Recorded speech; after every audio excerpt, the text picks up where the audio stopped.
Well, good morning, everyone. Good morning. Thanks for having me. How many people attended ASEE in Columbus? Now, how many people have been just in the past, but maybe didn't make it that year? All right. So I'm delighted to be here. I'm actually very passionate about this research subject. I started as a graduate student. I was working with Dr. Terrell Strayhorn. He was my co-advisor. He had an NSF project where he was looking at Black and Hispanic students, particularly males in engineering and their trajectory, barriers they face, and we looked for ways that they could overcome it. So I started collecting some of this data then, but then actually came up with ideas for a research paper and path forward more recently. All right.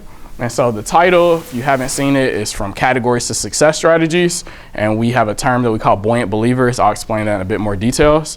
Because I'm a pretty artistic person, I created infographics, well, with the help of an undergraduate research assistant, but it was my idea to create these infographics just because I feel like you go to research talks, they have papers or journal articles, you don't necessarily want to read 10, 20, 30 pages just to get a general idea of what people are doing.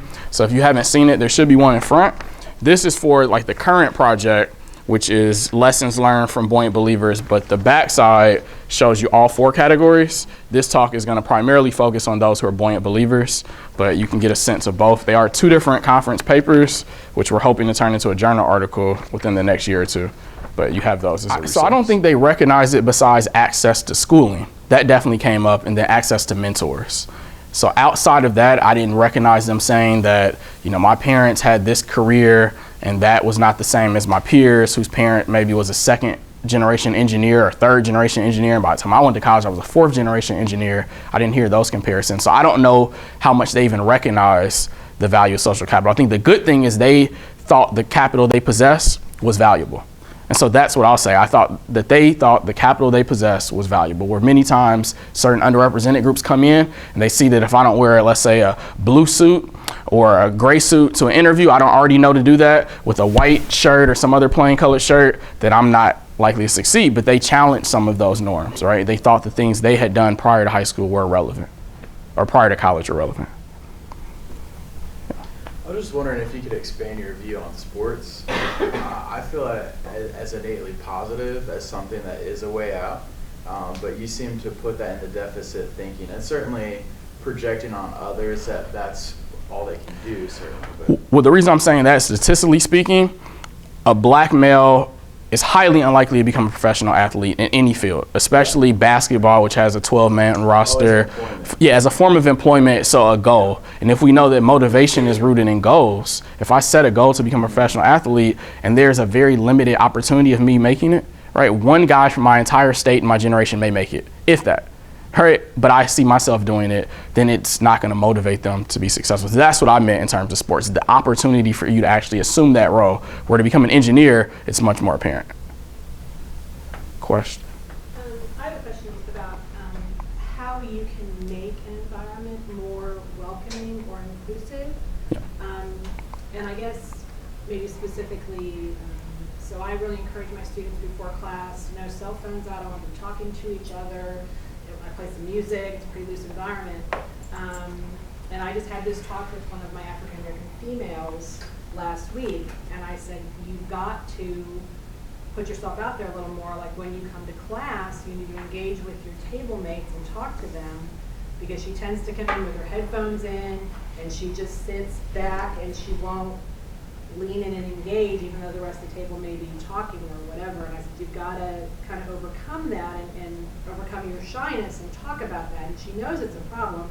But I watched her again today. She came in and one guy was already at the table. And she sat down completely across the table from him with her headphones in and pushed back away from the table and didn't even engage with the student. And so how, as an instructor, can I help her feel more comfortable to do that?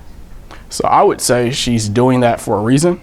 And so what is it about the class that's causing her to feel that way? It's things you can start to investigate, right? So my curriculum, does she see herself in the curriculum? When we talk about heroes, is it only white males from Europe, right? Or the pictures and images that she sees, are they predominantly male and white? When she has opportunities to have a say-so on a project or idea, is it that she's in a group with 3 white males and they dominate the idea and so she doesn't feel connected? Is she dealing with stereotype threat? Where she's coming in, she feels like if she speaks up in the class, everyone thinks this is how all Black women think and feel. If she challenges the idea, she's the angry black woman instead of a woman who just really is challenging the idea and has a valid reason to do it. And when you face stereotype threat, if you're not familiar with the literature, it can form anxiety.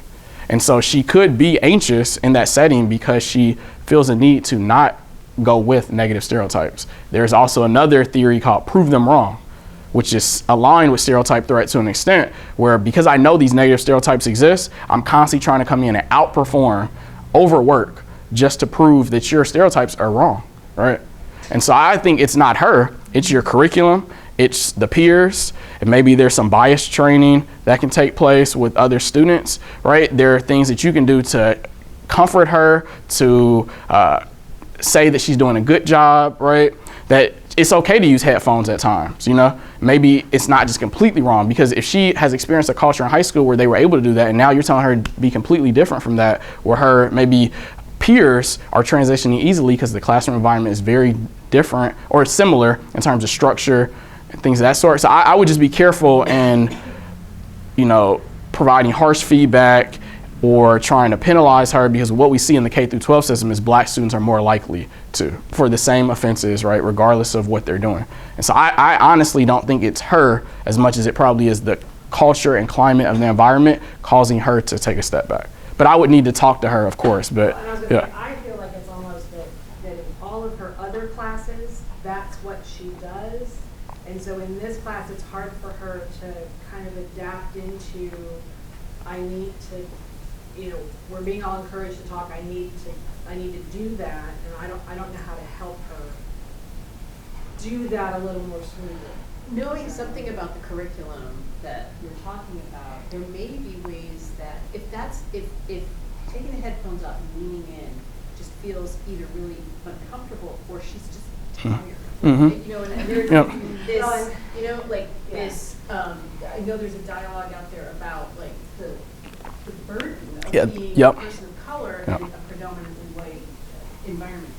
But so there may be other ways for her to engage. That like, okay, I understand that you've got the headphones and this is where you want to be at the table in this class, but is there a discussion board or some kind of online community or some kind of other way that she can interact with her table mates? I mean, I know a lot of what goes on in that classroom is like problem solving activities in groups, and if she's not engaging that, she's missing out. So are there other ways that she can engage in that process? Maybe just it's sort of as Leroy said, that it's not necessarily that it's wrong or we should make her take the earphones off and lean in, because it's for whatever reason it's not what she wants to or can do at that moment in time. Yeah. Well, like I said, I don't go over and say like take your headphones Yeah. down. Oh, no, But you're not penalizing You know, her. and it's more just, you know, I watch over the weeks, Right. and you know she never engages, and I never get her. So it's just like I said, I just don't know how to, like I said, make a welcoming environment. I don't know how to make it that way for somebody like that, who then can't vocalize to me also what she needs. Like, because we talked about it in my office, and I said, you know, how can I help you engage? And she can't answer me. So Yeah, I mean, things I've seen in terms of if you do group assignments, that it's best to group underrepresented individuals, so women, racial and ethnic minorities, with at least one other individual who they can relate to, so you could do things of that sort. Again, challenging your own curriculum, teaching practices. Are your teaching practices diverse, where they appeal to different types of individuals and their learning styles with that particular subject matter? Because learning styles are fluid as well, although some people place themselves in this one box category, right? Can you make sure the other students recognize any biases that they're portraying that may cause her to turn off? Because you don't know also what's happening outside of class. So maybe outside of class, they're saying, oh, you're the female, take notes.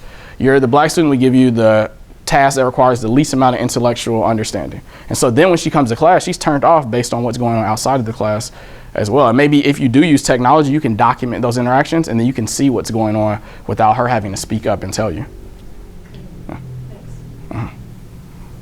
I think sometimes too, though, whenever it comes to group work, that, you know, college students now are so individualistic. You know, we want to make my own choices, my own path. Sometimes it's, I want to make my own friends. I don't want you to make my friends for me. You know, and so that kind of works against us whenever we want to build a community in a classroom.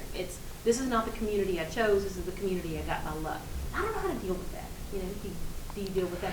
Yeah, so what I've done at times is I'll let them choose maybe 1 or 2 group members, let's say it's a group of 4, and then I'll assign others. And so then I have some control, they have some control, and then we're more likely to meet in the middle.